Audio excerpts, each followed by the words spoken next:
Bien, bonjour chers auditeurs de Radio Courtoisie et bienvenue dans ce libre journal de géopolitique profonde. Je remercie Arnaud à la technique qui va certainement régler les petits soucis techniques que nous rencontrons en début d'émission. Ça ne saurait que pouvoir s'améliorer. Je le remercie donc pour la réalisation de cette émission, tout comme je remercie Patrice, fidèle au poste comme chaque semaine, au standard de Radio Courtoisie. N'hésitez pas, eh bien oui, toujours les questions, les observations, les remarques, les coups de gueule, comme les coups de cœur d'ailleurs. On préfère les coups de cœur aux coups de gueule, mais bon, qu'est-ce que vous voulez que je vous dise?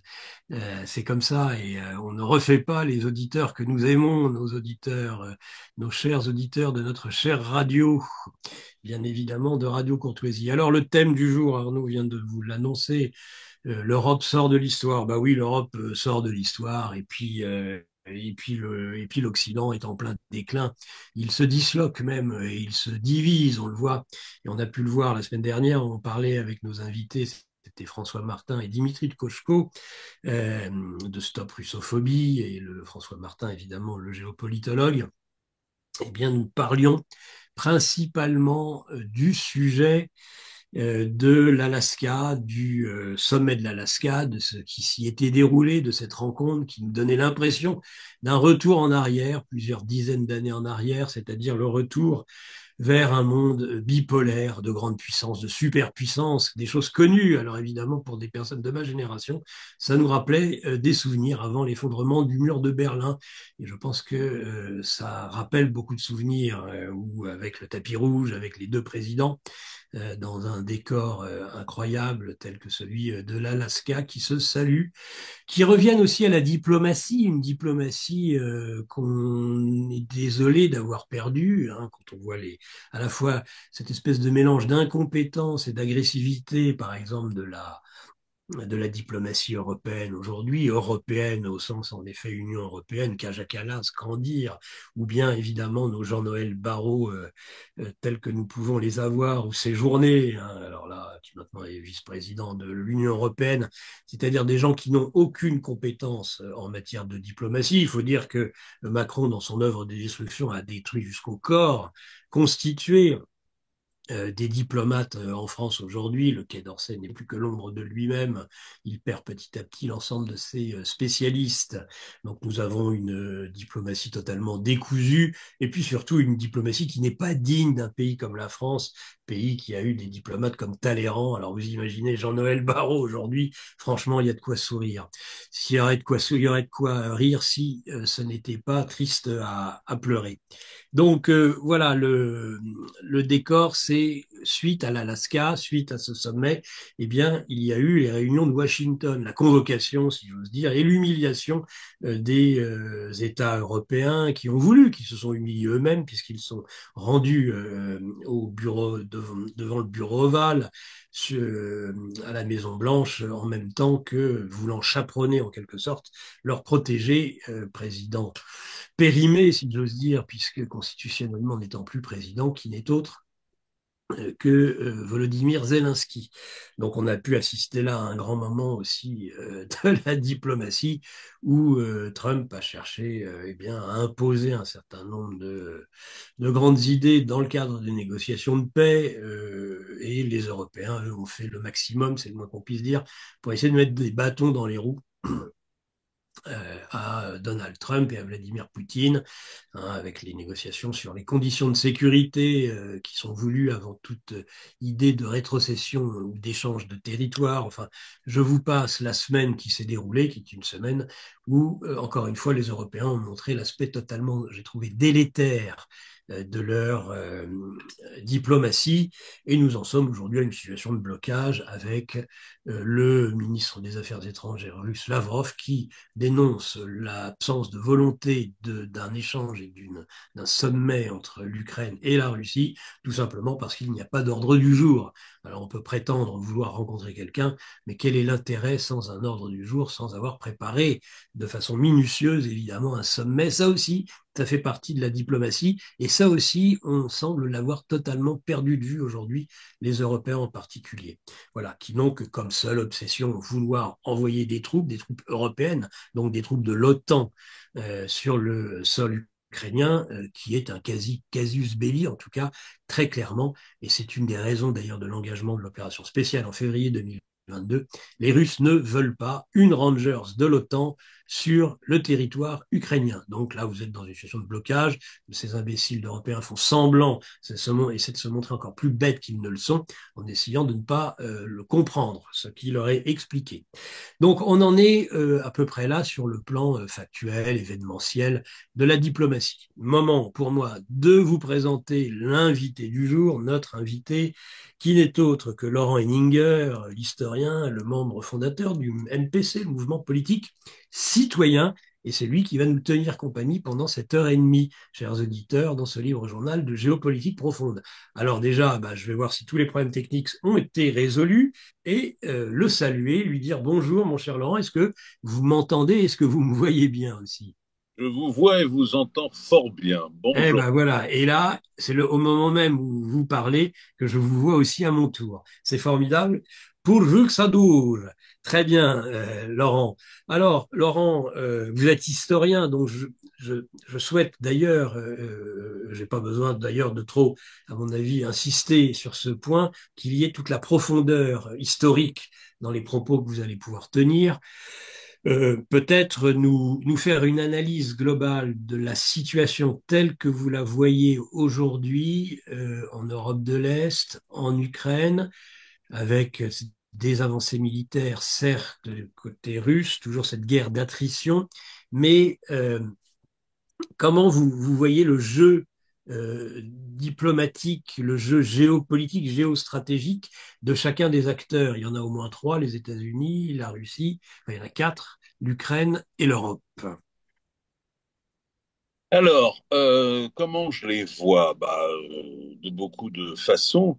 Bon, déjà, attention, on peut pas non plus être Madame Irma, hein, lire dans le Bien mar de sûr. café et tout ça. Donc, on peut déceler des grandes tendances, des choses de ce genre. Mais c'est une situation très volatile où des choses peuvent changer d'un jour à l'autre, quelquefois même d'une heure à l'autre. Donc, beaucoup d'options restent toujours présentes en permanence, hein, avant que les choses se calment. Beaucoup de choses restent encore possibles. Ce que je vois, c'est d'une part la Russie, pour l'instant, son jeu, c'est de négocier avec Trump, de régler les choses entre grandes personnes, même si la Russie n'a pas encore, loin de là d'ailleurs, la puissance américaine, hein, mais elle a quand même plus de puissance que certains veulent bien le dire, et pas uniquement d'un point de vue militaire, hein, mais même d'un point de vue économique et diplomatique, ne serait-ce qu'à travers les BRICS. Hein, et on a vu que Trump a fait une grosse bêtise ces derniers temps, c'est que en voulant imposer des sanctions économiques à l'Inde, il rejette, alors que l'Inde, depuis une vingtaine d'années, était courtisée par les États-Unis, et ça marchait plutôt bien, cette cour, cette entreprise de drague, hein, pour parler vulgairement, ça marchait plutôt pas mal. Là, les Indiens se sont braqués, se sont raidis devant cet ultimatum. Et beaucoup de commentateurs ont dit, mais là, Trump a commis une gaffe majeure en renvoyant l'Inde dans les bras de la Russie et même d'une certaine façon de la Chine, qui est pourtant son adversaire. Même si contrairement à ce qu'on veut bien croire et dire trop souvent, l'Inde et la Chine ne sont pas face à face, mais dos à dos. Ce qui n'est pas exactement la même chose. Ce ne sont pas forcément des ennemis absolus, hein, bon. La Russie, son jeu, c'est de négocier avec Trump et de continuer à pourrir la situation, mais en ne faisant rien de spécial d'ailleurs, hein. Ils pourrissent la situation d'une part en continuant à avancer méthodiquement, sans prendre trop de risques, hein. Ils n'ont pas besoin de prendre trop de risques inutiles. De toute façon, ils avancent très bien. Ils font des frappes en profondeur qui sont véritablement stratégiques et qui ont véritablement un effet décisif. Ben, par exemple, cette semaine, ils ont, comment dire, lancé une grande offensive aérienne, alors aussi bien avec des avions qu'avec des missiles, missiles de croisière et autres, sur l'ensemble des usines ukrainiennes qui étaient destinées à fabriquer les composants d'un missile que les Allemands ont donné aux Ukrainiens, un C'est missile ça. à longue portée, un missile de croisière à longue portée, le Taurus. Et il y avait pour fabriquer ce missile un réseau d'usines parfois, quelquefois grosses, quelquefois moyennes, hein, quand c'était des tout petits composants, qui étaient répartis sur l'ensemble du territoire. Et c'est en regroupant tous les artefacts créés dans ces usines que l'Ukraine pouvait fabriquer ce missile. Les Russes ont soigneusement, enfin, ils ont pris le temps de faire une grande opération de renseignement, alors je suppose aussi bien par des satellites, des vols de reconnaissance d'avions ou de drones, mais également des espions au sol, on peut le supposer. Ils ont rassemblé tous les bons renseignements et ils ont lancé des frappes qui ont détruit toutes ces usines. Bien, c'est une opération beaucoup plus complexe, beaucoup plus spectaculaire et beaucoup plus intéressante, mais également beaucoup plus décisive que, souvenons-nous-en, l'opération lancée par les services secrets ukrainiens il y a un mois et demi environ, vous savez, où ils avaient lancé des drones sur des bases aériennes russes, Tout à détruit fait. des avions. Bon, c'était très spectaculaire, notamment parce qu'il y avait une des bases aériennes attaquées qui était tout au bout de la Sibérie, complètement de l'autre côté, qui a été attaquée par des drones qui avaient été lancés depuis un camion semi-remorque qui avait fait tout le trajet de façon clandestine. Bon, c'est vrai qu'il y avait un petit côté James Bond dans cette opération, c'était spectaculaire et tout ça. La presse, aussi bien ukrainienne que occidentale, a fait des gorges chaudes, ah, formidable, extraordinaire, la Russie n'a qu'à bien se tenir, etc. Bon, en fait, plouf, c'est-à-dire que les bons coups, comme on dit, c'est pas ça qui fait gagner des guerres. Si les bons coups débouchent sur quelque chose qui a une véritable incidence sur le cours global de la guerre, oui, un bon coup est utile. Quand c'est uniquement de l'esbrouf et quand je dis esbrouf, ça ne veut pas dire que les avions russes n'avaient pas été détruits ce jour-là. Hein. Bien sûr qu'il y en a eu détruits et même des gros. Mais quand ça ne débouche que sur un bon coup sans que ça ait d'incidence, ça ne sert à rien. C'est ça. Ça ne sert à C'est de la rien. com. Gagner une bataille, vous savez, le problème, c'est que trop souvent, les gens confondent bataille et guerre. Gagner une bataille, c'est un bon coup. Hein. L'armée allemande, pendant la Seconde Guerre mondiale, a gagné bataille sur bataille. Elle a perdu la guerre. Vous voyez, donc c'est ça qui compte. Hein. Et les gens qui pensent uniquement en termes de tactique et tout ça, les gens qui voient trop de films de guerre, qui jouent trop au wargame et qui font ces choses-là, n'ont pas conscience que les guerres, ça se joue sur la durée et c'est pas spécialement spectaculaire. On n'est pas au Moyen Âge avec la grande bataille théâtrale sur un champ de bataille, hein, comme par hasard. C'est fini, c'est beaucoup plus lent, long, c'est pas spectaculaire, c'est pas glamour. Mais par contre, c'est un travail long, lent, patient, d'avancer avec quelquefois effectivement des actions plus spectaculaires que d'autres, comme celles qu'ont réussi les Russes la semaine dernière. Mais voilà. Donc les Russes, ils jouent à ça. D'une part, ça permet de peu à peu de détruire complètement tout le dispositif militaire ukrainien. Et ils y arrivent plutôt pas mal. Hein. Bon, sur cette question, moi, je renvoie à vos commentateurs militaires, comme ça, Tout à hein, fait. le PTV, hein, qui analyse cette situation strictement militaire, mais en même temps dans sa perspective stratégique, bien mieux que je ne saurais le faire, mais euh, c'est d'un point de vue, comment dire, d'un point de vue politique, il y a d'une part cette destruction méthodique de l'armée ukrainienne, sans prendre trop de risques, sans avoir trop de pertes, C'est et ça. également un pourrissement de la situation politique interne à l'Ukraine. Ce qu'ils cherchent à obtenir, je pense, c'est d'une part que les dirigeants ukrainiens, politiques, économiques, mafieux et autres, se déchirent entre eux, hein, pour parler vulgairement, se bouffent le nez, hein, et à terme, ça va même se produire, y compris physiquement d'ailleurs, hein, mais ils cherchent également à faire en sorte que le peuple ukrainien et l'armée ukrainienne éventuellement se soulève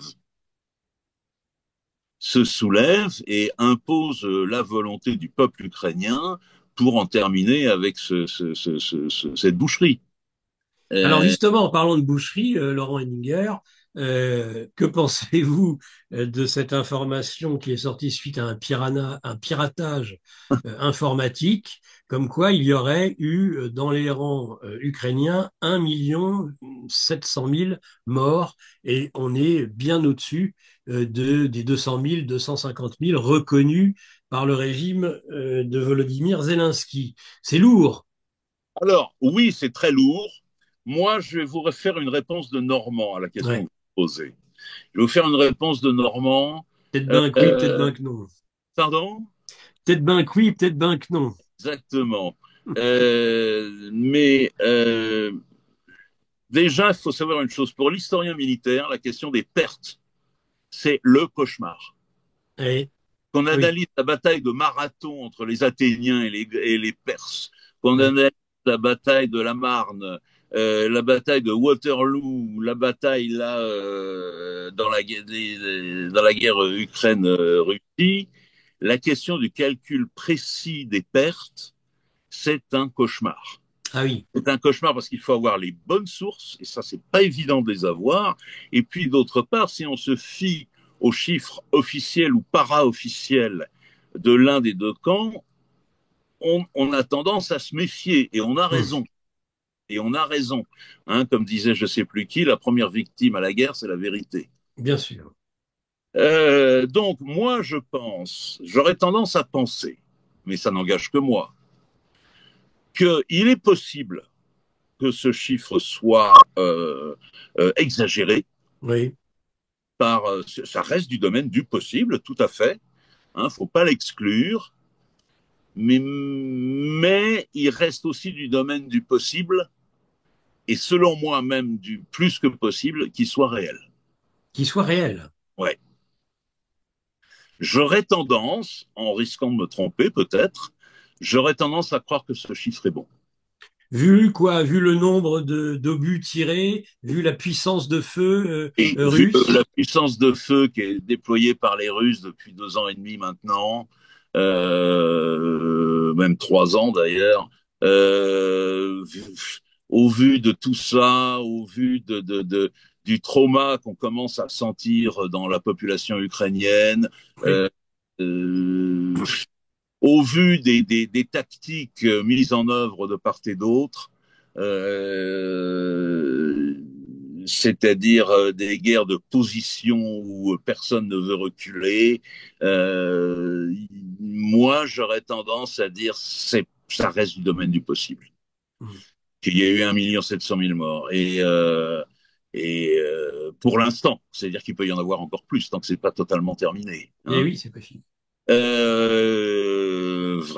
Si le chiffre est juste, ça veut dire que, et si dans quelques mois la guerre n'est pas terminée, on va atteindre la fin de l'année avec 2 millions de morts. Hein. C'est ça. Voilà, donc voilà où on en est. Hein. Alors je vous ai dit, c'est une réponse de Normand. Hum. Plein de gens vont être déçus de ma réponse, mais voilà, je préfère être non seulement être honnête, non seulement pour me préserver, mais pour préserver également comment dire, le jugement et l'esprit critique des auditeurs. Ouais, bien sûr. Non.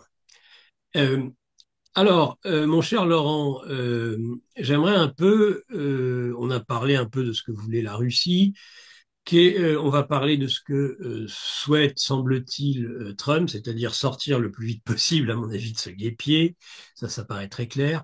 Mais alors, on peut en parler évidemment. Et puis la position européenne, qui moi me semble être quand même la plus illisible, la moins compréhensible sur le plan rationnel et de l'intérêt des nations européennes dans cette guerre. Alors là, j'avoue que j'en perds totalement mon latin.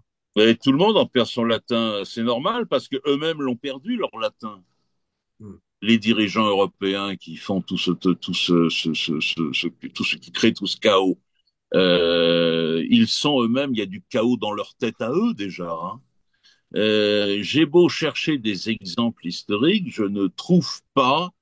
Alors peut-être qu'il y en a. Hein, je connais pas non plus par cœur 5000 ans d'histoire de l'humanité, mais je ne trouve pas d'exemple de dirigeants politiques qui racontent autant de bêtises complètement délirantes, qui sont à ce point déconnectés du réel, qui sont incapables de la moindre pensée stratégique à ce point, et qui en plus s'enferment là-dedans avec autant d'orgueil et de suffisance depuis autant de temps. Je ne connais pas d'autres exemples dans l'histoire. Ouais. J'en connais pas. C'est De même que je ne vois pas de chef d'État en 1000 ans d'histoire de la France. Je ne connais pas d'autres chefs d'État qui aient autant nui à notre pays que l'actuel président que Macron. l'actuel président de France. Je n'en connais pas. Alors bien sûr, on aurait pu me rétorquer Pétain. Bien entendu, moi j'aurais été prêt à l'admettre, évidemment, parce que je ne porte pas ce monsieur dans mon cœur. Mais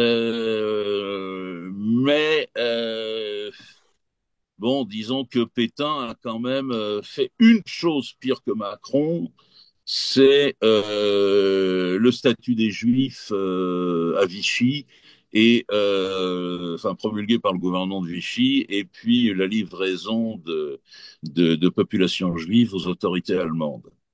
Pour l'instant, Macron n'a pas encore commis d'ignominie de ce niveau, Hmm. mais enfin équivalente à cela. Mais sur tout le reste, c'est pire encore que le gouvernement de Vichy, qui pourtant était un gouvernement collaborationniste et tout ça. Vichy, malgré tout, a cherché à préserver certaines choses, même si c'était timide, même si c'était maladroit, même si c'était faiblard, tout ce qu'on veut. Mais on peut toujours trouver des bribes, des petits éléments de circonstances atténuantes. Hmm. Là, non. Là, j'en vois pas Hmm. à ce point de bêtise. Et alors c'est lui et c'est tout son gouvernement. Et alors là, c'est là qu'on rentre dans un domaine délicat parce que euh, ça nous oblige à chercher des explications qu'on pourrait qualifier de psychologisantes. Oui. Vous voyez, et c'est toujours casse-gueule parce que faire de la psychologie de café du commerce, c'est Hmm. bon, mais on en est réduit à ça, on en est réduit à ce genre de conjecture. Et puis, au final, bon, déjà, comment dire, on n'est pas dans leur tête, hein, donc in fine, on ne sait pas tout. Maintenant, il y a quand même, depuis plusieurs années, quelques psychologues, psychiatres et même psychanalystes qui se sont un peu penchés sur le cas Macron et qui ont commencé à avancer. C'était notamment lors de son élection et de sa réélection, qui ont commencé à analyser un individu extrêmement nocif, nuisible et dangereux et Hmm. instable. Bon. Le Euh, fameux psychiatre italien, entre autres, Pareil, absolument. C'est essentiellement à lui que je pensais parce que c'est docteur moi le Zegatori. plus brillant d'entre eux. J'ai oublié son nom, mais pardon. Segatori, le docteur Segatori. Voilà, parce que je suppose que ces vidéos sont encore accessibles sur YouTube. Enfin, je Oui, l'espère. oui, tout à fait. Elles sont toujours accessibles sur YouTube. Je les conseille d'ailleurs aux auditeurs de Radio Courtoisie. Tout à Voilà. fait, Laurent. Mais c'est vraiment Alors moi, je me suis un petit peu penché sur le phénomène de ce qu'on appelle en psychologie clinique, euh, en psychologie comportementale plutôt, le phénomène dit des pervers narcissiques. Hmm, Alors là aussi, il faut utiliser cette expression avec des pincettes bien sûr, parce qu'elle n'est pas, c'est une expression plus journalistique que scientifique. c'est sûr. Les médecins, les scientifiques n'utilisent pas cette expression, mais on voit à peu près l'idée, et vraisemblablement de ce qui ressort de ce genre de personnalité, c'est que ce sont réellement des gens d'une perversité diabolique contre lesquels on ne peut à peu près rien faire, sinon les isoler. Hmm. Les isoler, ce sont des gens qui, alors là, je vais commettre un grand Particulièrement toxiques et nocifs pour leur totalement toxique entourage. et nocif pour leur entourage et qui ne peuvent pas changer. C'est ça. Euh, Parce que pas de culpabilité. Donc parce pas que de possibilité de parce rétroaction qu'ils sur ont, son ils ont comportement. véritablement une infirmité de l'empathie avec l'autre. Oui. Euh, je vais commettre un énorme péché. Les psys vont me vouer aux gémonies, mais je vais commettre un grand péché qui est celui de l'utilisation de métaphores informatiques pour Oui. parler de l'esprit humain. Je dirais qu'ils ont vraiment le programme de base de leur ordinateur, leur BIOS, comme on dit pour les ordinateurs Windows, leur BIOS qui est complètement, je ne sais pas quel est le mot, qui est complètement tordu et qui est pas le bon, quoi. Il faut casser la machine et en acheter une autre, quoi. Et Ou la mettre au rebut, en tout cas. pardon? Mettre la machine au rebut. Oui, c'est pas réparable, quoi. Vous voyez, c'est voilà, et c'est extrêmement dangereux. Alors il y a lui, mais quand on voit tous les gens de son gouvernement, on tombe sur des gens à peu près du même acabit. Alors pas peut-être pas au même niveau, mais en tout cas ils sont bâtis sur le même moule. Mhm. Hein, ce sont des gens qui sont à la fois, et ça c'est important de comprendre la nuance, qui en sont à la fois bêtes et méchants. Et ça, faut bien comprendre que c'est deux choses différentes. La bêtise et la méchanceté, oui. La bêtise et la méchanceté. Or, trop souvent, les gens ont tendance à les confondre dans la pensée et le langage populaire. On confond les deux. On appelle un salaud très souvent un con. Mais non, c'est pas la même chose. Bien sûr.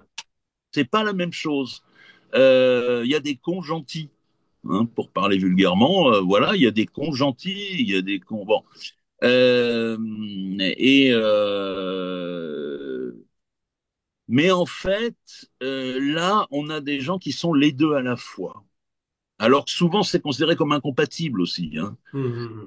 Là, ils le sont, c'est-à-dire qu'à la fois, ils n'ont aucune culture, aucune logique, aucun raisonnement sérieux et adulte surtout. J'insiste bien sur cet adjectif, adulte. Mais ça, je pense que, mais on va y revenir peut-être, ils sont à l'image de notre civilisation où les gens sont des enfants de plus en plus longtemps. Mhm.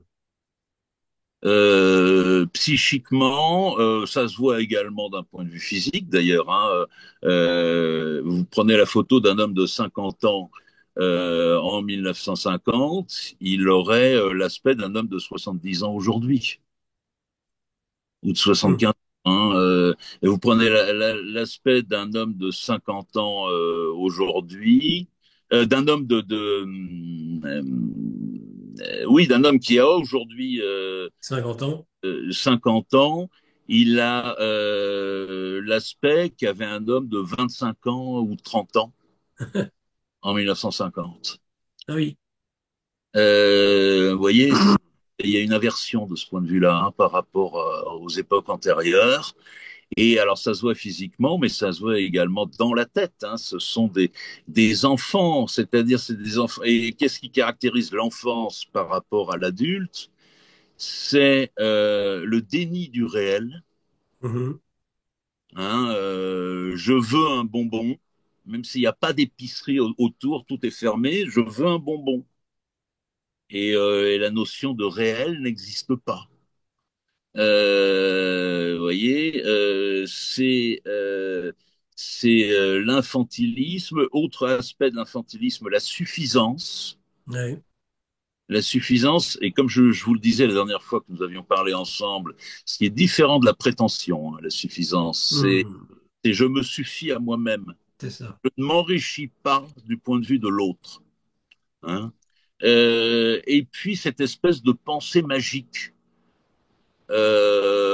Euh, les mots sont performatifs. Ouais, c'est ça. Je dis le mot bonbon, eh bien, il y a un bonbon qui va apparaître par magie Bien devant moi. sûr.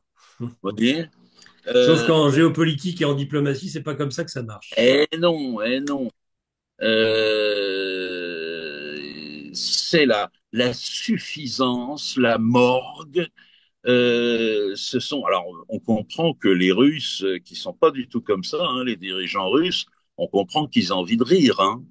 Et d'ailleurs, ils se privent pas pour le faire, hein, que ce soit Macron, Lavrov ou même Medvedev, qui vaut ce qu'il vaut. Mais enfin bon, voilà, ils ne se privent pas pour rigoler. Et à mon avis, Trump non plus d'ailleurs. Hein. Mhm. C'est moins, on fait moins de publicité, mais je suis sûr que Trump, tout seul ou avec son cabinet, ils doivent bien rigoler eux aussi devant autant de bêtises et de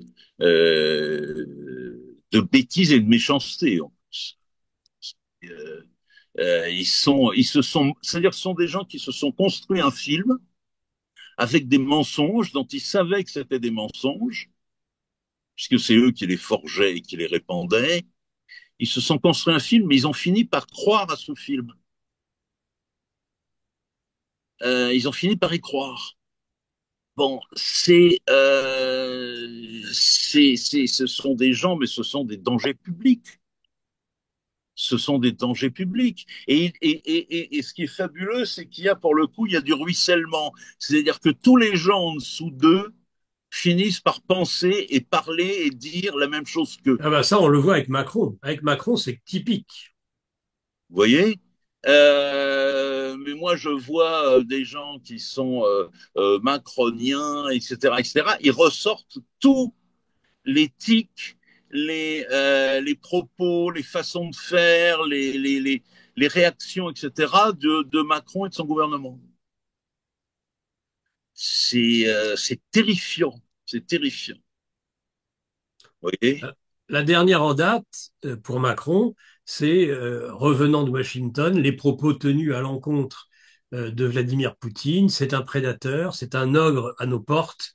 Il est d'ailleurs, les gens réagissent beaucoup sur les réseaux, non pas dans la presse des larbins, mais sur les réseaux sociaux en disant mais ce président est extrêmement dangereux, il tient des propos complètement délirants qui ne correspondent à aucune réalité, des contes pour enfants pour faire peur. Ce sont des ogres, donc enfin Poutine est un ogre. Comment est-ce qu'on peut être amené à dire cela Oui. suite à sa visite à Washington? On parlait, il y a 3 minutes, on parlait de pensée magique et d'enfance. Oui, ben, on y est. On y est? Il va chausser les bottes de 7 lieues Voilà. Bon. pour Euh, combattre l'ogre. Bon, vous surajoutez à ça, mais ça, c'est pas récent, ça a commencé déjà il y a plusieurs années. Hein. C'était déjà commencé, ce dont je vais vous parler, avant même 2022, avant même le début du conflit proprement dit. Euh, euh, L'idée, c'est Poutine égale Hitler. Et ça, on le voit partout dans le monde entier. Ouais, Poutine égale ouais. Hitler. Alors, d'abord, je veux bien qu'on soit en désaccord avec Poutine. Je veux bien que qu'on trouve le personnage antipathique. Bon, pourquoi pas? Pourquoi pas? Mais Hitler, c'est n'importe quoi. C'est n'importe quoi. Bon, c'est pas vrai. Il n'a pas génocidé 10 millions de gens. il s'apprête pas à envahir l'Europe. C'est pas vrai. Déjà, il n'en a pas les moyens. Et deuxièmement, pourquoi faire? Hmm. Pourquoi envahirait-il l'Europe? Qu'est-ce que c'est pas de la pensée, c'est du réflexe. C'est du réflexe de chien de Pavlov. Hmm. C'est infra-humain comme réaction. C'est infra-humain. Mais Euh, c'est dans les têtes, Laurent. C'est ça qui est étonnant, c'est que j'en discutais encore pas plus tard qu'hier soir. Le mal est fait. Quand on interroge les Français, eh bien, à 80%, ils vont tenir un discours assez proche de Macron. Euh, Poutine est un dictateur, c'est un tyran. À ouais. force d'être répété, répété, matraqué dans les médias officiels, eh bien, c'est rentré dans les têtes. Et ça, c'est inquiétant quand même. Ben oui, c'est inquiétant. Bon, en même temps, on peut se dire que si un jour le camp adverse est au pouvoir, il fera du matraquage dans l'autre sens et ce même matraquage sera gobé lui aussi. Hein. Mais alors on se rassure comme on peut. Hein. Mais, Il mais faudrait déjà que le camp adverse puisse arriver au pouvoir dans une situation comme celle-ci. oui, oui. De toute façon, bah, de toute façon, plusieurs choses. Déjà, moi, je constate que depuis le début de cette guerre, les opposants à la guerre, ceux qu'on appelle vulgairement les pro-Poutine, hein, parce que de toute façon, dès qu'on est en désaccord avec le récit officiel, on est un agent de l'étranger, déjà. Hein. Ça, c'est le réflexe. Bon, les pro-Poutine n'ont pas eu les pro-russes, on va dire, ou en tout cas les gens très critiques de l'Ukraine et de sa position, n'ont quasiment pas eu l'accès aux médias mainstream. Quasiment pas. Et les rares fois où ils ont eu accès aux médias mainstream, c'est au début de la guerre, ils étaient seuls à chaque fois sur le plateau de télé ou de radio, face à une meute d'autres invités, mais également de journalistes, qui les empêchaient de parler, qui les agressaient, tout ça, c'était impossible de défendre leur point de vue. Impossible. Bon. Donc, il y a eu une absence totale de liberté de réflexion et de liberté d'information pour les Français. Ensuite, ben, appeler un ennemi un dictateur et un Hitler, quand on voit comment le personnage de Hitler a été créé, a été fabriqué depuis plusieurs décennies maintenant comme étant l'incarnation du diable, C'est ça. euh, bah, c'était un très sale type, hein, c'était une belle ordure, même disons-le franchement, mais une ordure humaine n'est jamais à la hauteur du diable. Bien sûr. Vous voyez, celui de le personnage mythique et mythologique et surnaturel. Ça n'est qu'un être humain. Bon, même la pire ordure ne sera jamais de l'ampleur du diable. Alors, c'est le problème de la possession, sinon. Pardon. Sinon, c'est le problème de la possession. Voilà, c'est ça, c'est le problème de la possession. Bon, je veux bien, mais ça reste, c'est un sujet de débat, on va dire. Hein.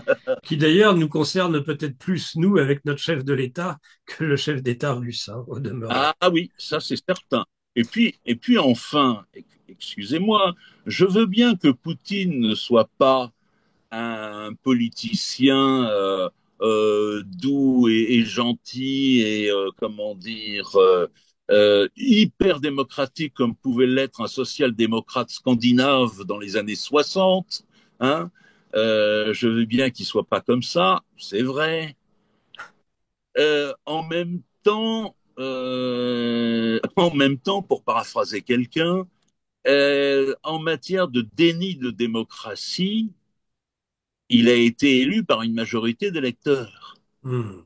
et avec un fort taux de participation à plusieurs reprises. Et puis, de même, euh, il y a une opposition qui ouvre grand sa gueule hein, en Russie. tout à fait. C'est pas un dictateur, c'est pas vrai. Interrogez n'importe quel spécialiste de la Russie, il vous expliquera que Poutine, c'est pas un dictateur qui règne, qui est tout puissant, c'est pas vrai. Il y a plusieurs factions politiques dans les sphères du pouvoir russe qui sont. On dit que Poutine doit arbitrer entre les différentes tours du Kremlin, c'est dire. Mais bien sûr, et sans doute même au-delà. Et en plus, Poutine est un modéré. Hein.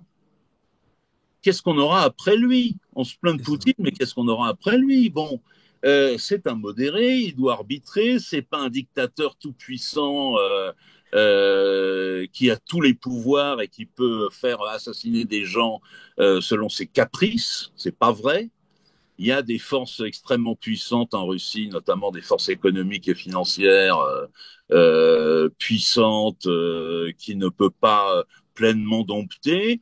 Vraisemblablement, c'est vrai qu'il y a eu des opposants qui ont connu des fins brutales ces 20 dernières années. C'est vrai, mais je serais tenté de penser qu'une bonne partie de ces fins brutales sont imputables à des officines gouvernementales. Je pense, oui, mais je remarque que tous les opposants ne se sont pas fait tuer. Pas tous, loin de là. Et que je remarque que ceux qui se sont fait tuer étaient ceux dont il était avéré qu'ils étaient liés à des puissances étrangères. C'est ça.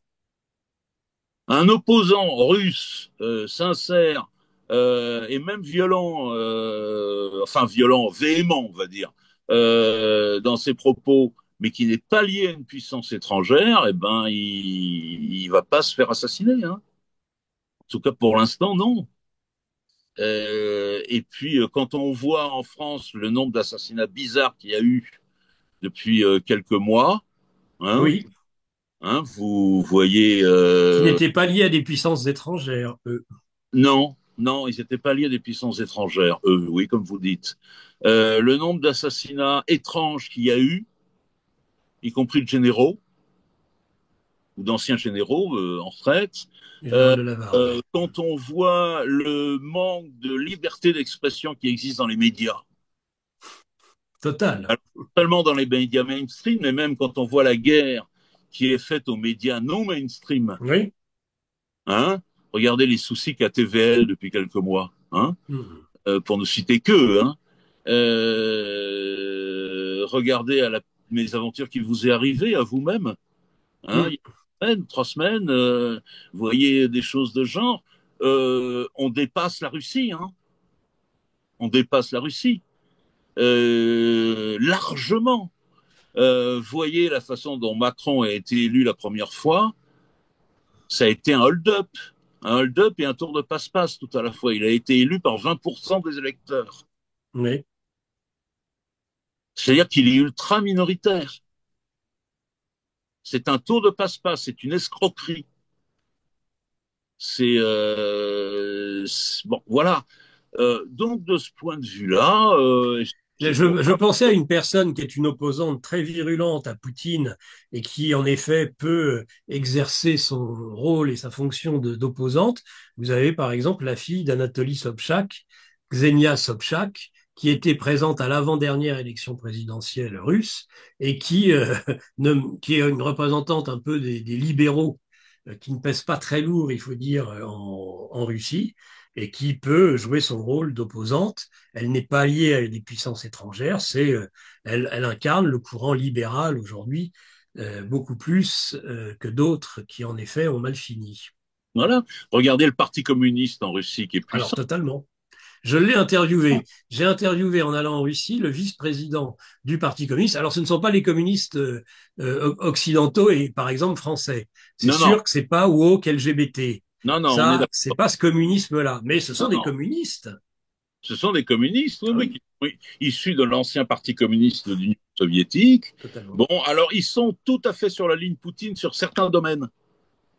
Ils le soutiennent pleinement dans certains domaines, mais sur d'autres, ils lui rentrent dedans à Poutine. Hein. Ils sont et ils gueulent fort, ils savent faire, etc., etc. Bon, bah ils n'ont pas de, il n'y a pas aucun de leurs dirigeants s'est fait assassiner ou emprisonner ou que sais-je.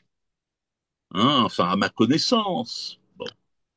Voyez, donc en matière, regardez les États-Unis, la façon dont Biden ou Bush Junior, il y a quelques années aussi, avait été élu, c'était pas démocratique, hein.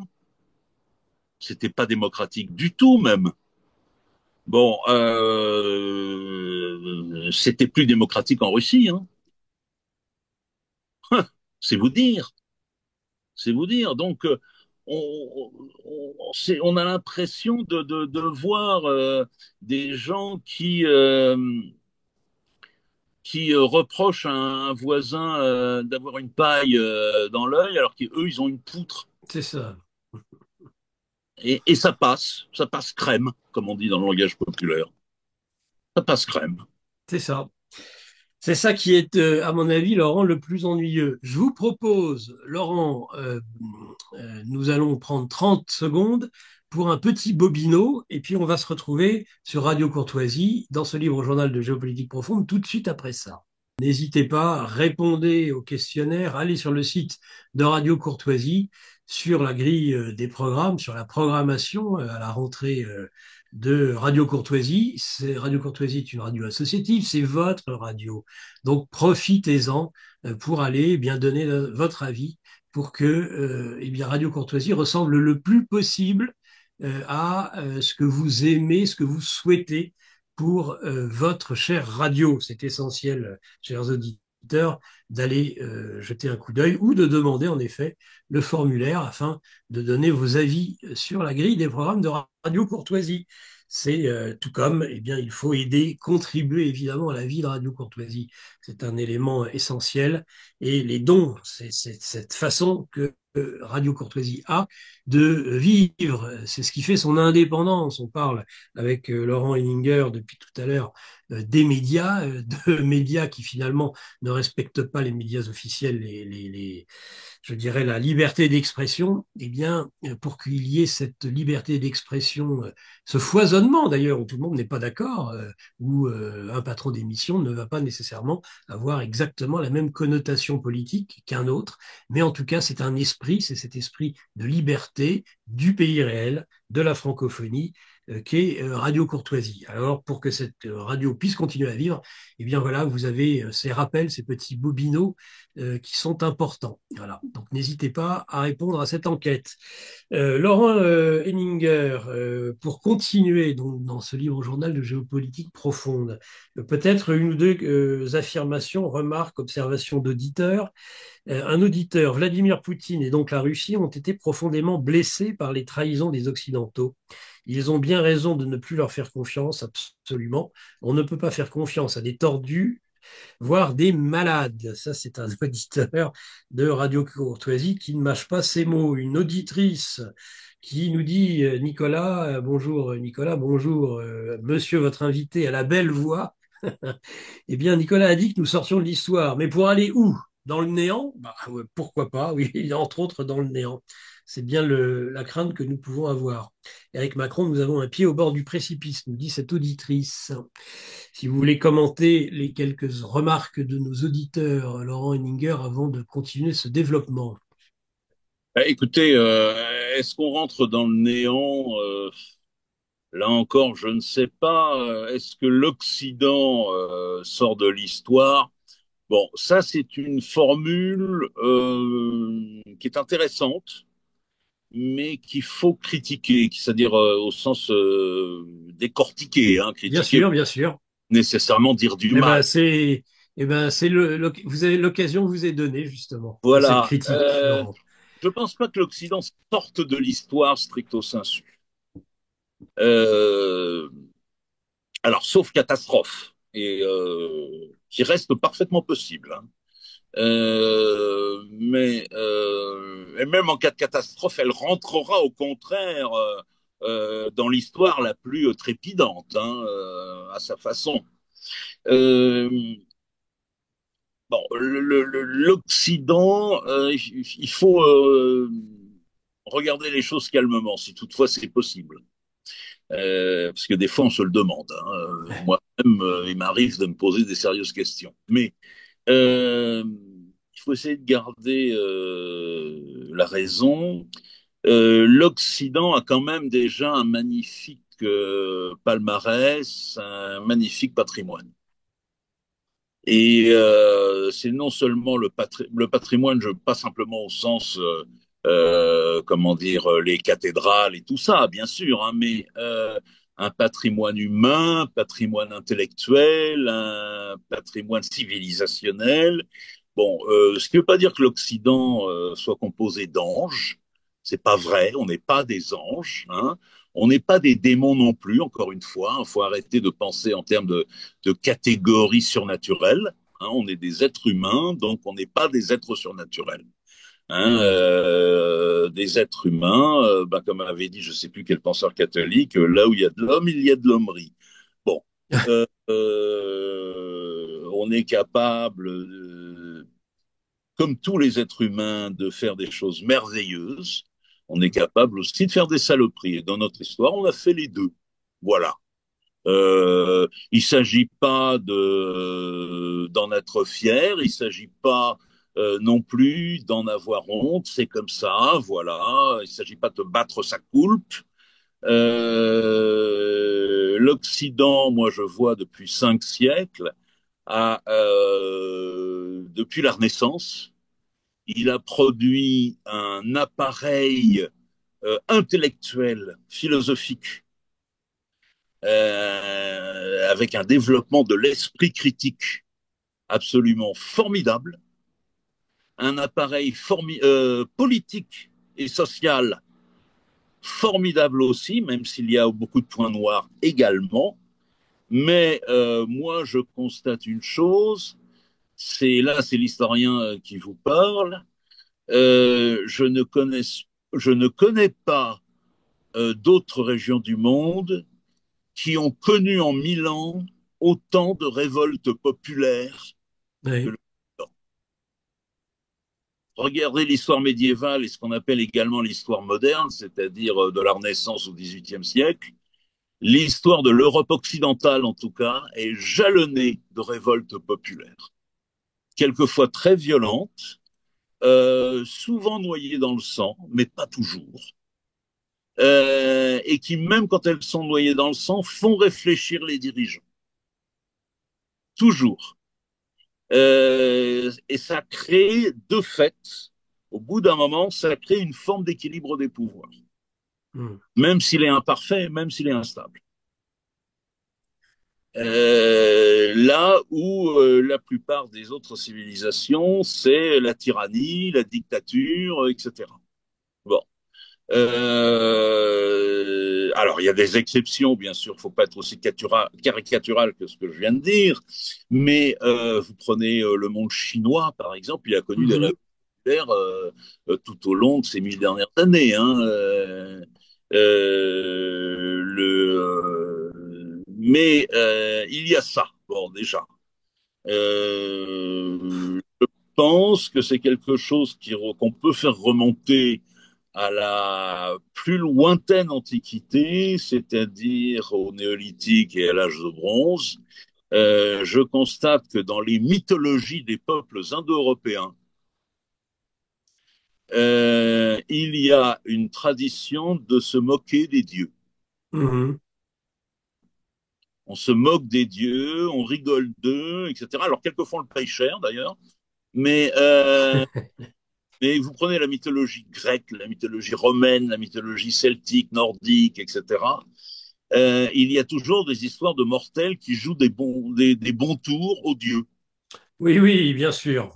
Et qui sont payés, comme avec la dynastie des Atrides, très chèrement, en Oui, effet. mais pas toujours, pas toujours. Quelquefois, les dieux reconnaissent qu'on leur a joué un bon tour, en rigolent et les mortels s'en tirent. Ça arrive aussi, vous voyez. Mais donc, l'idée même de se moquer des dieux ne serait pas venue à l'idée des autres peuples, ou très peu, ou beaucoup moins, etc. Bon, il y a ça. Et puis, l'Europe a bâti un appareil de philosophie critique extrêmement intéressant, extrêmement utile, qui a fait progresser la philosophie, qui s'est pas contenté de rester bloqué, de rester figé sur Aristote, même si on continue à enseigner Aristote en philosophie, dans les facs de philo, même si on continue à lire Aristote, même si on continue à admirer Aristote et Platon, etc. Oui, bien sûr, on les a pas jetés à la poubelle, mais on les a dépassés, on est allé au-delà. Dépasser ne veut pas dire jeter à la poubelle, ça bien veut dire sûr. au-delà. Vous voyez, on a produit un appareil de philosophie critique extraordinaire qui n'a pas d'équivalent ailleurs pour l'instant. Alors peut-être que ça changera dans le futur, mais pour l'instant, ça n'a pas d'équivalent ailleurs. Et puis on a sur la base de à la fois de cette diversité sociale et de cet esprit critique des philosophes, on a bâti un appareil scientifique et ensuite technique et technologique gigantesque. Uhum. Gigantesque.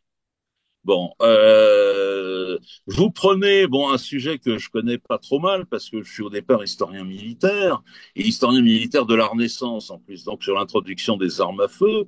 Bon, eh bien, vous prenez les armes à feu, les Chinois les connaissaient avant nous, mais ça n'a pas provoqué un bouleversement militaire comme chez nous. Vous voyez? Euh, euh, Parce que la poudre à canon, hein, on a dit longtemps, les Chinois la connaissaient, mais ils s'en servaient uniquement pour faire des feux d'artifice. C'est C'est ça. pas vrai. Ça maintenant, Ou les roues ou la roue pour faire des jouets. voilà. Bon, non, non, non, non, ils se servaient de la poudre aussi pour faire des armes, hein, et des armes pas mal d'ailleurs, hein, au vu des technologies de l'époque, bien sûr, mais notamment dans la guerre de siège. Bon, mais c'est la rencontre chez nous de la poudre, de la question de l'armement de masse d'infanterie populaire, c'est-à-dire du peuple en armes, et également de la rencontre des artisans qui fabriquaient les canons et la poudre avec des intellectuels mathématiciens et tout ça. Parce que quand on dit un intellectuel au XVIe siècle, c'est pas forcément un intellectuel comme aujourd'hui. Un intellectuel à l'époque, il est complet.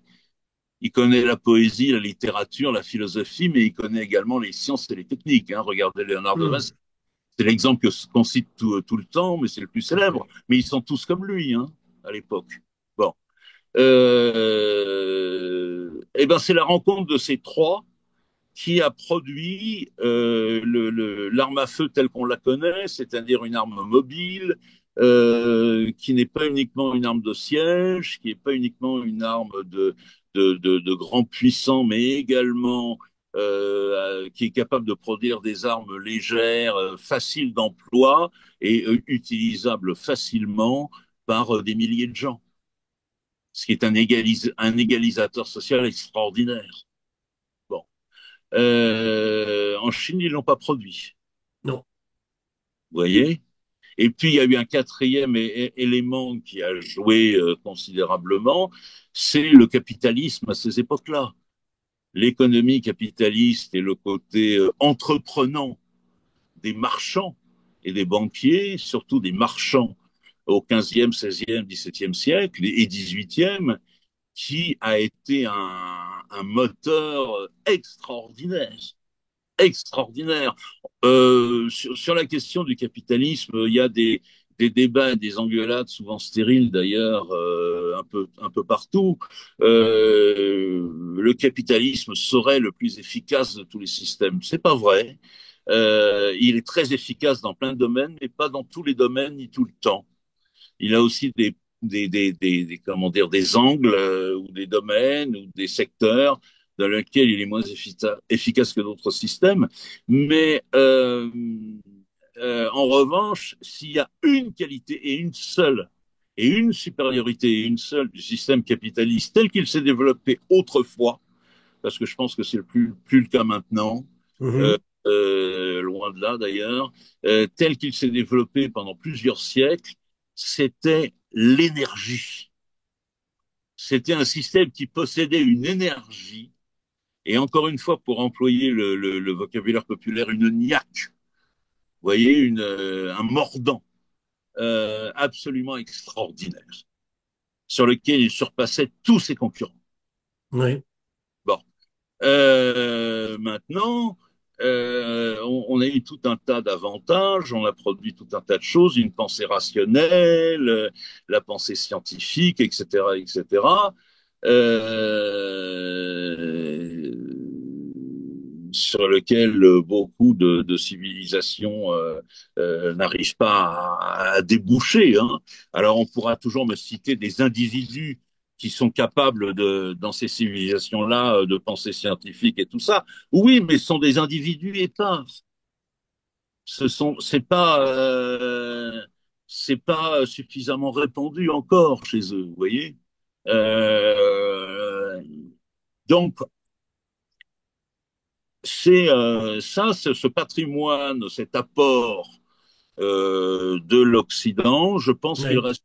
J'ose espérer, en tout cas, qu'il restera. Ça serait vraiment dommage. Et ça serait vraiment une régression de plusieurs millénaires s'il venait à disparaître. Vous voyez? Bon. Mais je pense qu'il disparaîtra pas. Ça fait partie d'un des rares domaines dans lesquels je suis relativement optimiste. Oui, Alors,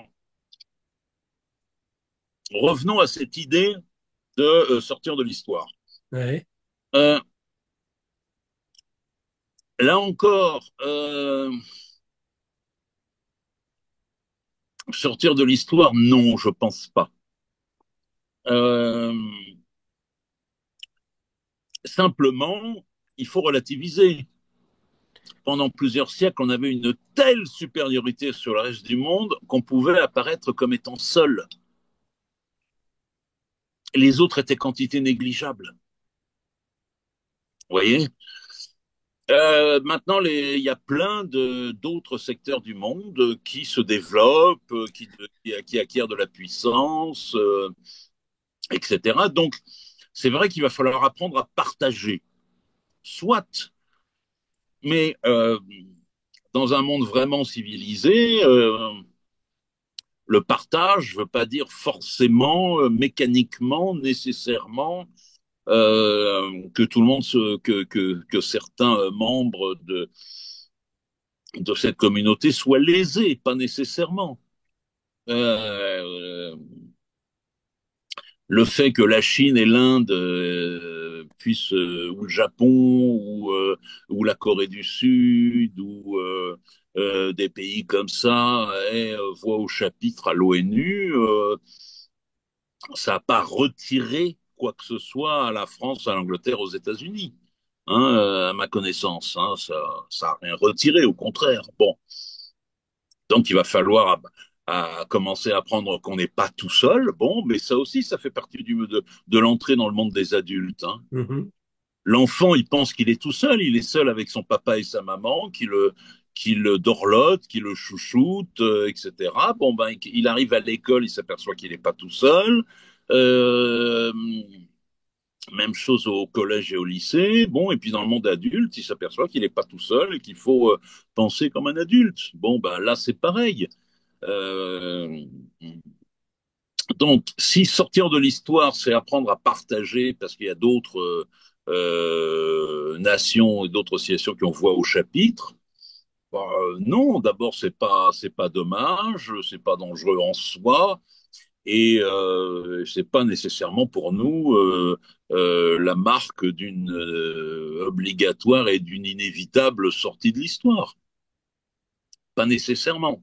En revanche, et même, si nos gouvernements actuels, et voilà, je vois tous les gouvernements et les dirigeants des oligarchies européennes actuelles, bon, en France, on est particulièrement gâté, mais on peut se dire qu'en Allemagne, en Angleterre et dans pas mal d'autres pays, c'est pas mal non plus, hein, entre parenthèses.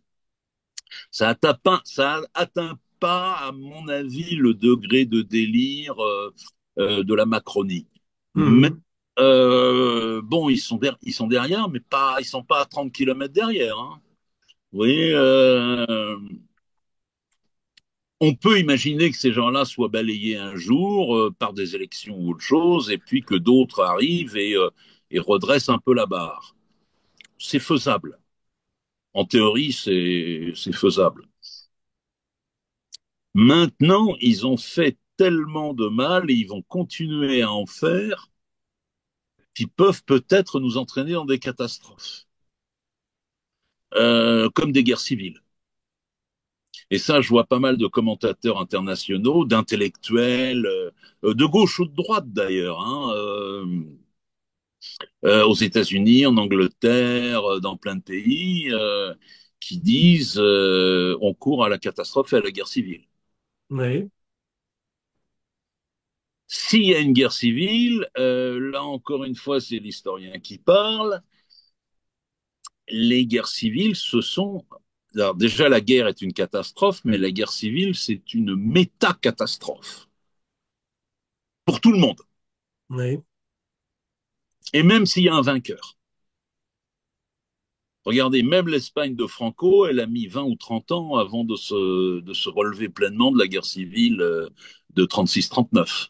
mhm, La Russie qui a une guerre civile abominable entre 18 et 22-23, elle a mis des décennies à s'en remettre. Idem pour la Chine. Bon, c'est quand même très dangereux. Et puis quand c'est des guerres civiles qui ne se terminent pas et dans lesquelles il n'y a pas véritablement de vainqueur parce que tout le monde est imbriqué les uns dans les autres, vous savez, l'exemple le plus, j'allais dire idéal, avec beaucoup de guillemets, hein, de la guerre civile, c'est la guerre civile américaine, ce qu'on appelle en France la guerre de sécession. Bon, c'est clair, net et précis. Il y a deux camps. Il y a le nord et le sud. En plus, ces deux camps, géographiquement, spatialement bien distincts.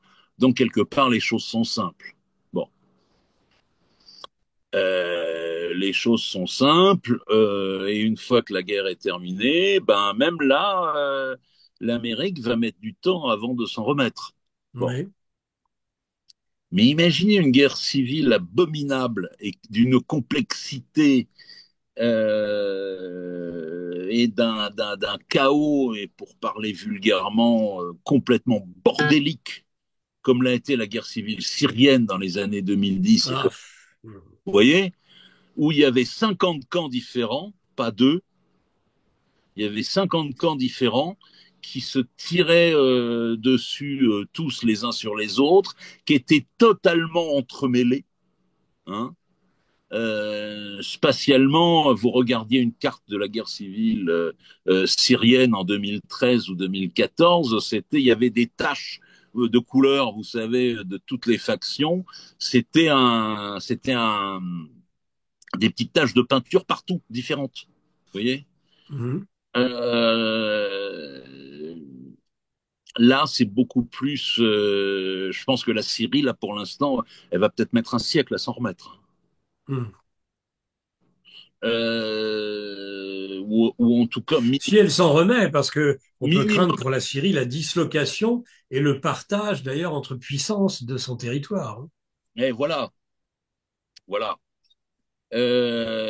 Si on a la même chose en France, Phénomène de partition. ouais, là, on a des soucis à se faire.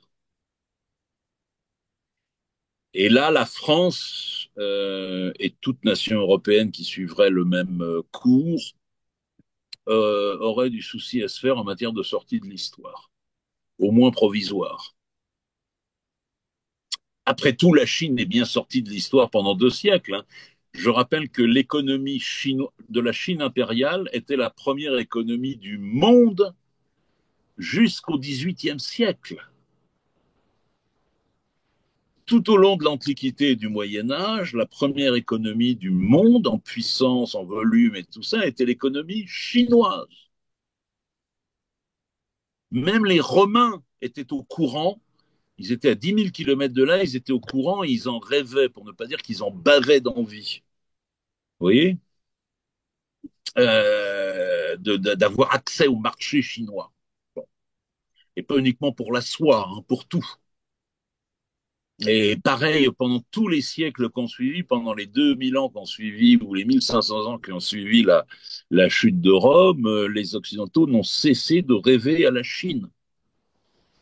Et ils y sont Mhm. arrivés au 19e siècle. Et effectivement, au 19e et 20e siècle, la Chine a été réduite à un pays du tiers-monde, misérable, pauvre, faible, humilié, occupé, massacré, etc., etc. Et là, on peut dire que avec la sortie de la Chine de cette ornière, on peut dire que c'est la fin de cette grande parenthèse de 2 siècles. Bon. Après tout, on peut imaginer des choses similaires pour l'Occident. Pourquoi pas? Mais à notre niveau, à nous qui sommes de faibles mortels, on verra pas la sortie. On verra l'entrée, mais on verra pas la sortie. Mhm.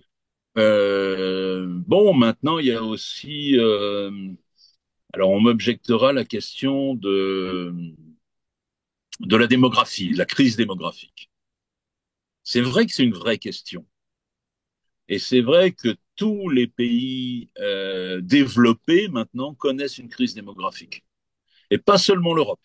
L'Europe, l'Amérique du Nord connaît une crise démographique, la Russie connaît une crise démographique, mais ça a commencé il y a longtemps déjà. La Chine s'apprête à en connaître une, très, très lourde. Il y a plein de pays qui ont une crise démographique. C'est pas uniquement la France, l'Allemagne et l'Angleterre. Plein de pays et non des moindres.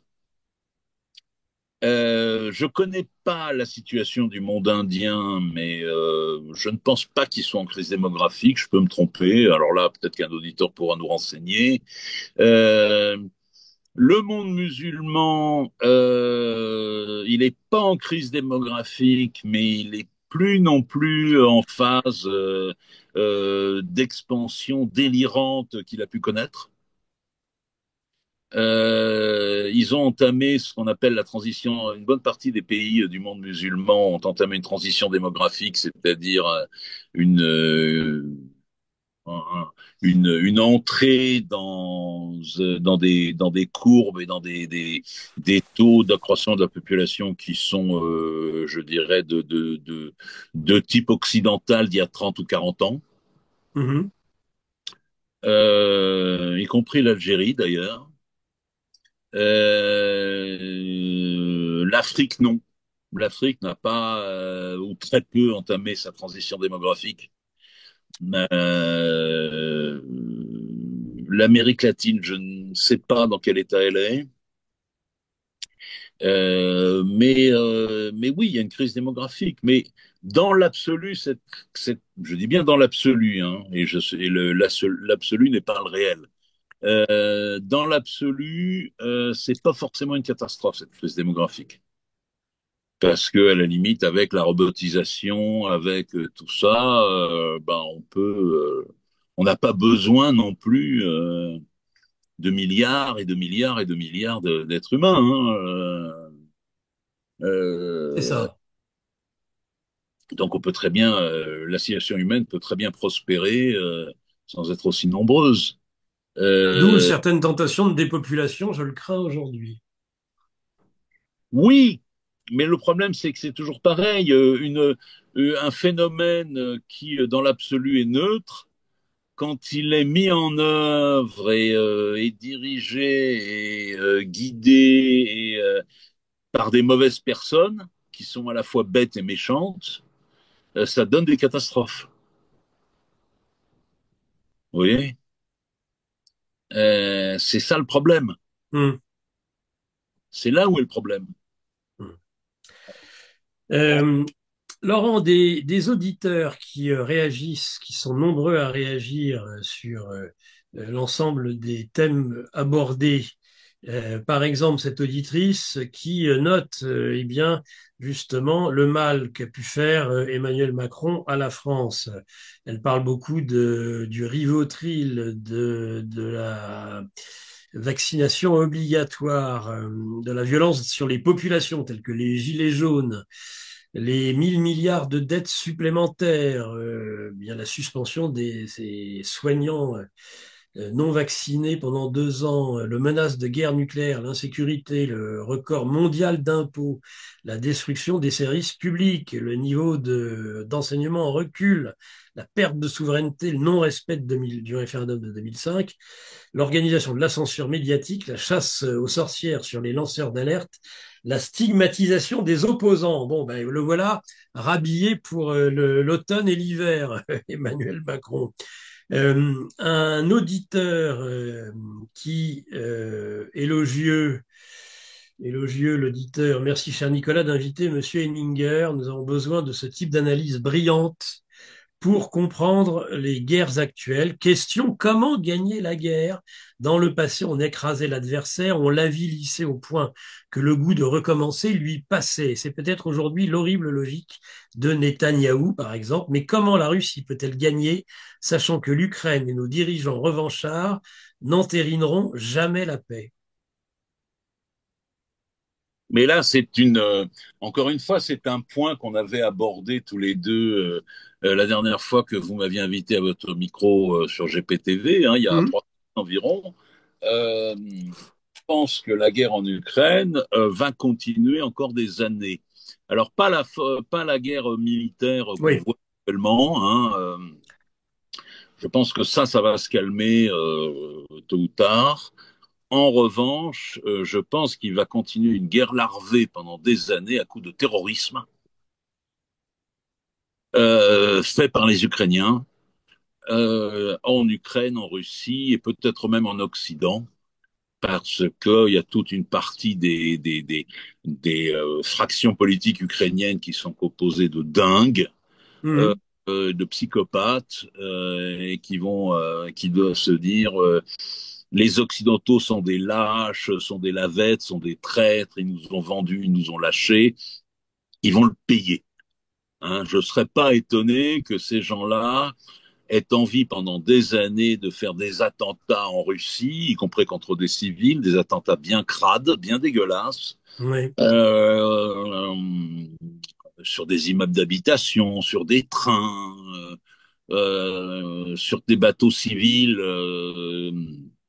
qui transportent des passagers sur les grands fleuves russes, par exemple. Vous voyez des choses de genre dans des gares. Bon. Mais qui fassent des trucs similaires en France, en Angleterre, en Allemagne, en Pologne, etc. Bon. Et les Ukrainiens auront des restes de services secrets, d'organisations politiques, des lobbies euh, à leurs bottes un peu partout en Occident. Et ils auront aussi à leur service une énorme mafia qui est très puissante oui, et très riche et très dangereuse. Alors j'ai confiance là-dessus. Alors là pour le coup j'ai confiance dans le côté pas franchement social-démocrate scandinave des années 60 d'un Poutine et de ses services d'espionnage et d'action clandestine. Je pense qu'ils sauront éliminer une bonne partie de ce joli petit monde. Mais le problème de ce genre de joli petit monde, c'est qu'on les élimine jamais totalement. Surtout quand ils sont à l'étranger, surtout quand ils ont des soutiens à l'étranger, etc. On peut imaginer Zelensky ou un autre qui se prennent pour De Gaulle et qui créent un gouvernement en exil à Londres. Hein. Vous voyez, on peut très bien imaginer ça. Bon, voilà. hum, Euh, de toute façon, ça aussi, ça fait partie des grands risques que l'humanité s'apprête à affronter. Pour moi, le grand risque, c'est pas le réchauffement climatique, c'est pas tout ça. Le grand risque, c'est ce que certains ont appelé autrefois la guerre civile mondiale. Là, il y a un, oui. là, il y a un vrai grand risque, oui. Là, il y a un vrai grand risque. Une guerre civile mondiale. Bon, mais avec les armes de la guerre mondiale. Bah, la guerre civile mondiale, oui, avec les armes de la guerre mondiale, c'était un peu le risque que nous faisait encourir, semble-t-il, entre autres, la logique des néoconservateurs Bah, tout aux à fait, États-Unis. tout à fait, tout à fait. Et moi, je vois les dirigeants européens, hein, ils ont le cerveau, les représentations, les idées, etc., qui ont été façonnées, forgées par toute la pensée néoconservatrice de ces 50 dernières années, à tous les niveaux, à tous les niveaux. Parce que cette pensée néoconservatrice avait ceci de, à la fois d'extraordinaire et de dangereux et de répugnant, qu'elle ne se contentait pas elle ne se contentait pas de penser à la géopolitique et l'économie, mais elle pensait également la société, jusque dans les moindres détails. Elle pensait à la société, elle pensait à la sexualité, elle pensait les médias, elle pensait l'esthétique, l'art, et elle continue toujours à le faire. Euh, c'est une pensée totale, hein, c'est pas, c'est une pensée totale. Euh, mais c'est là où elle est dangereuse. Mhm. Mhm. C'est là où elle est dangereuse. Elle continue à l'être. Alors elle est moins que ce qu'elle a pu, ce qu'on a pu voir dans les années 80 et 90, où là elle était triomphante. Mhm. Euh, mais la bête n'est pas morte, hein. La bête n'est pas morte. Bon, que dire vous savez, les Chinois pendant des siècles, je crois que la tradition existe toujours, se disaient, se souhaitaient mutuellement, puissiez-vous vivre dans des temps intéressants, Oui, hein. Bon, bah là, on est rentré dans des temps intéressants. c'est ça. Euh, le tout est de savoir ce qu'on met derrière l'adjectif intéressant. Ah oui, ça c'est sûr. Et Exact- exactement, Laurent. Euh, un- une auditrice. euh, En France, nous sommes très très forts à l'époque de l'URSS, nos grands intellectuels, les Sartre, les Beauvoir, les Gide et les communistes de tout poil d'alors partaient en vacances en Russie et maintenant on déteste la Russie. Et elle nous rappelle, cette auditrice, que c'est François de Sales qui a parlé de l'homme et des hommeries. très bien. Se moquer des dieux, certes, c'était il y a longtemps, d'autres lieux, avec des histoires différentes et des périodes historiques très différentes, en continuant de faire un peu l'âne. Maintenant, on brûle nos églises est-ce pour se moquer de nos dieux? Ben, écoutez, chère auditrice, voilà un questionnement qui ne manque pas de Le sel, en tout problème, cas. c'est qu'on brûle des églises, on brûle pas des mosquées. Hum, c'est Donc, vrai. donc, on ne se moque pas de tous les dieux. Enfin, même si, Non. d'un point de vue théologique, c'est le même, mais bon. Euh, voilà, hein. Non, mais quand je prenais l'exemple des mythologies des peuples indo-européens d'une lointaine antiquité, je disais pas qu'il faut se retransformer en viking avec des casques à cornes et des peaux de bête, hein. J'ai dit ça, hein. En revanche, je pense que ces mythologies ont créé des. Il ne s'agit pas d'y revenir, hein. On a d'autres dieux maintenant, ou quelquefois on n'a pas de dieu du tout, mais plus personne ne croit en Thor et Odin, hein. C'est donc qu'elle se rassure cette dame, Auditrice. cette auditrice, voilà. Et je pense pas que je ne suis pas en train de prôner le retour à Thor, Odin ou même Jupiter et Apollon, hein. Mais simplement, ce que je voulais dire tout à l'heure avec cet exemple, c'est que ces mythologies ont imprimé en quelque sorte dans notre inconscient, dans notre psyché lointaine, dans notre psyché des profondeurs, Hein, euh, comment dire, une insolence vis-à-vis de la notion de pouvoir sacré. Et je pense que cette insolence, elle est saine et salutaire, et qu'elle a mhm. contribué on peut pas la mettre responsable de tout, mais elle a contribué à notre génie. Uhum. C'est ça que je voulais dire. Cette insolence, elle a fait du bien. C'est sûr. Bah écoutez, c'est sur ce point qu'on va terminer d'ailleurs, mon cher Laurent. Et pourquoi ne pas terminer justement en termes d'insolence sur le fameux quatrain de cette émission? Vous savez que Michel Dumas, en général, nous produit un quatrain en fin d'émission qui prête souvent à rire et qui fait rire, surtout plus qu'il ne prête à rire. Et là, cette fois-ci, eh bien, le quatrain de Michel est le suivant, le fantoche de Kiev. Fais moins rêver ou rire, ukrainienne en pleurs, qui sans fin voit mourir. Pépé, papy, papa, époux, enfant, fou rire, d'affliction refoulée, masque, ancien sourire. C'est le quatrain de Michel Dumas. Je vois que vous êtes favorablement impressionné, mon cher. Oui, oui, parce que ça rend parfaitement compte de la situation de l'Ukraine aujourd'hui. Euh, je me fais accuser partout autour de moi d'être anti-ukrainien. Je ne suis pas du tout anti-ukrainien. J'ai rien contre le peuple ukrainien. J'ai rien contre la culture et la civilisation ukrainienne. Au contraire. Et je suis surtout le premier à reconnaître que le vrai martyr dans cette affaire atroce, c'est le peuple ukrainien. Exactement. Merci beaucoup. Nous devons rendre l'antenne. Ça va être maintenant le libre journal des controverses de Mike Borowski. Un grand merci, Laurent Heminger, pour cette heure et demie passée ensemble. Et à très bientôt. Merci Nicolas de m'avoir invité. À bientôt. À bientôt, chers auditeurs de Radio Courtoisie.